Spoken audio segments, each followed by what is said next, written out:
Hello, my name is Chelsea Farmer, and the title of my project is The Memorial Day Tragedy and the Triumph of Unions, Creating a Path to Social Equity. 1930s America saw a changing social and political structure. In an effort to remedy the hardships of the Depression, Congress, under President Franklin Roosevelt, enacted legislation to improve the U.S. economy and the lives of Americans. President Roosevelt dubbed these social policies the New Deal. As a part of the New Deal, the rights of labor were addressed through various laws.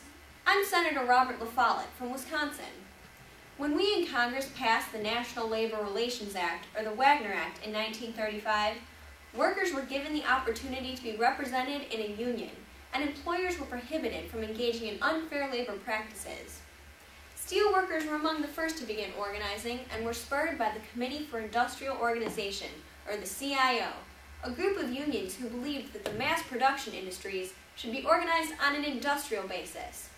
This would allow all steelworkers to band together and bargain as a group, instead of having workers organized by separate crafts. Because steel was America's largest industry, it was assumed that if the working conditions and wages of the steelworkers were improved, the rest of the nation's jobs would follow. During the 1920s, Chicago had become the foremost producer of steel in the nation, largely because of its ideal location as a mill town. Chicago's southeast corner lay at the junction of both water and rail transportation, with the Great Lakes and railroad lines at its disposal. U.S. Steel Corporation, dubbed Big Steel because it stood out as the leading steel corporation, and other little steel companies such as Inland, International Harvester, Republic, and Youngstown operated plants on Chicago's southeast side.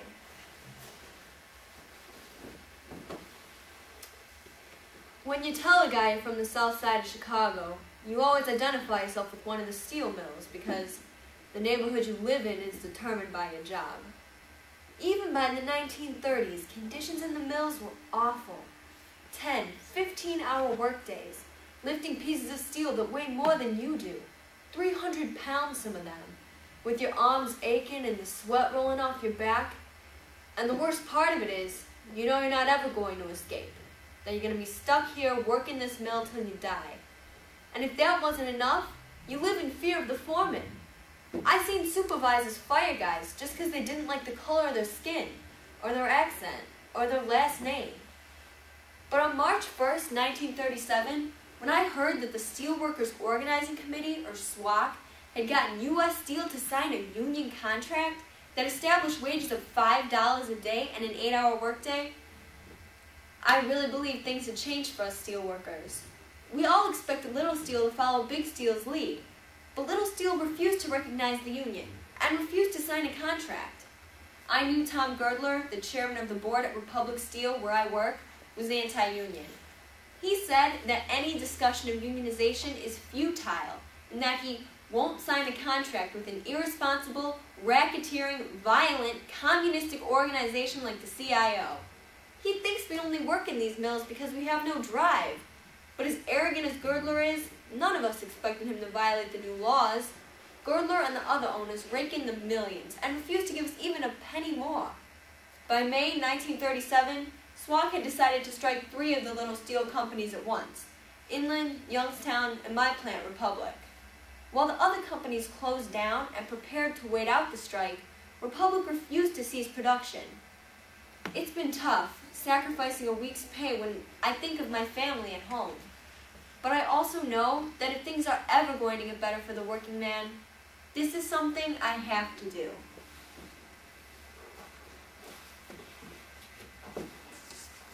CIO, CIO, here we go, we will grow, that we know. For our ranks are stronger, we're weak no longer, we'll win our fight against the foe. CIO, CIO. My name is Molly West. I belong to the Office Workers Union, and if we stand united, this strike will be successful. It is wonderful to see such a huge gathering today, and what a great way to celebrate Memorial Day. We all support the steelworkers in their efforts to unionize. Someone suggested that we march to the gates of Republic Steel. This time we won't be turned back. We have a right to demonstrate. We have a right to protest and support a fair treatment of workers. CIO, CIO, CIO. We were on strike. No one expected to get hurt or anything. How could we? All we carried were picket signs and picnic baskets. For the first time, I saw blacks and whites, and Irish and Serbian, all banding together for a common cause. At the rally, no one seemed to care where you came from. We all wanted the same thing, a union contract. But as we got closer to the gates of Republic's plant, we heard shouting. Then I heard a fizzing noise, and all of a sudden, I couldn't see. The police were throwing tear gas at us. A woman beside me screamed as a stampede of cops started coming at us, clubbing people without mercy. People who were running away, people who had fallen and were trying to get up were clubbed again and again until they had collapsed and stayed that way. And that's when I heard the shooting. At first, I thought the cops were pretending, just making noise. Some of these cops I recognized from my own neighborhoods. Others only wore police uniforms but had been hired by Republic. I heard the pop of the guns and then felt an intense pain in my back. God almighty, I had been hit! Still, this was too important for all of us. I would have done it again.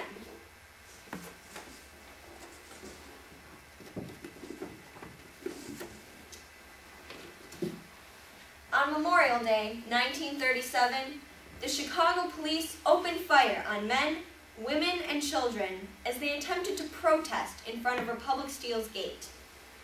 The violence did not subside until several were dead and 90 others wounded. A few of the wounded died from their injuries in the days that followed. All of the dead had been shot in the back or side.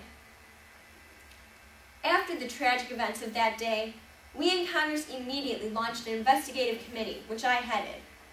According to the Chicago police and the local media, police only opened fire on the protesters because the protesters had been armed with rocks and sticks. They claimed that the protesters were communists intending to invade the mill. However, with the newsreel footage and photographic evidence we procured only after issuing a subpoena for its turnover, showed that the statements of the police were unfounded. During the Congressional investigation, we revealed that before the strike, Republic Steel had engaged in espionage, fired union supporters, and hired strikebreakers. They had also built up munitions of riot weaponry, including tear gas, clubs, and guns. Police armed themselves from this equipment. After the violence had subsided, police piled body upon body into their paddy wagons and proceeded to drive in circles instead of bringing the wounded to the hospital.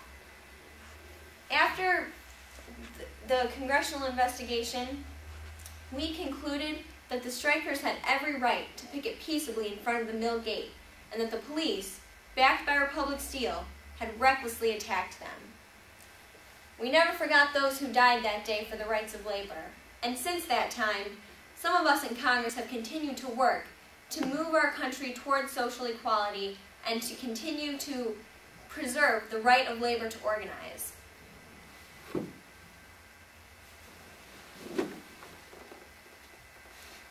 It has been many decades since I witnessed the Memorial Day Massacre.